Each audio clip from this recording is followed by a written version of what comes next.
হিন্দুত্ববাদের উগ্র অভ্যুত্থান, বাংলার আকাশে দুর্ভোগের কালো ছায়া। অ্যালার্ম বেজেই চলছে, আপনি শুনছেন তো? ক্রমশ শক্তি সঞ্চয় করে অপ্রতিরোধ্য হয়ে উঠছে হিন্দুত্ববাদী আরএসএসের বাংলা ভার্সন ইসকন। দেশের শিরায় শিরায় ছড়িয়ে দিচ্ছে হিন্দুত্ববাদের উগ্র বিষবাষ্প। মন্দিরে মন্দিরে চলছে সামরিক প্রস্তুতি।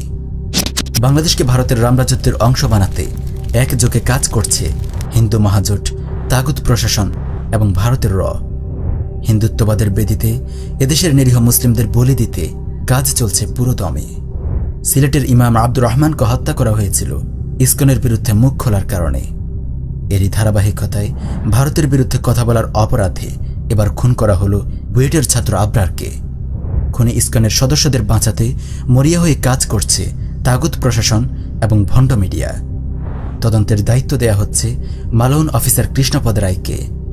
মূল আসামি অমিত সাহাকে আড়াল করা হচ্ছে পরিকল্পিতভাবে।